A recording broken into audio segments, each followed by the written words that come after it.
Now, taking a wonder year sounds like something exclusively for the wealthy. And is that true, or are there all sorts of people from different economic backgrounds doing this?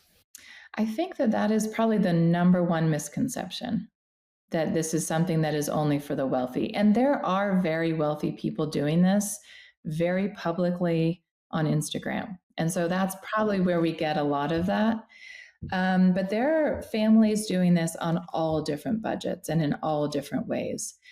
There's a lot of families will do things like home swapping. So you're really not paying for your accommodations. There are workaways.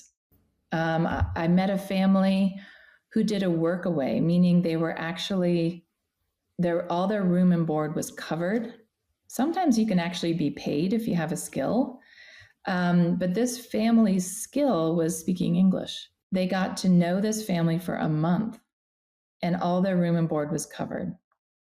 If it doesn't work out, you need to have a way out. But for the most part, you kind of go for it and things work out in my limited experience. So those are some different ways. Some people, so home swapping, workaways, you can be a house sitter, trusted house sitters, where you either get paid to house sit around the world, or your accommodations are free. When we were living in New Zealand, we were actually, we had an Airbnb, but we were doing house sitting as well because we were there over their holidays. So everybody wanted help with their pets. We missed our pets. So it was a perfect win-win for everybody. So there's all different ways people do it.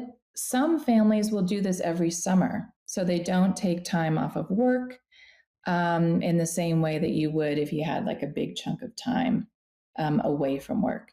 So there's all different ways that people do it. And we really break it down in the book. But again, with remote work, with hybrid work, it makes it very easy.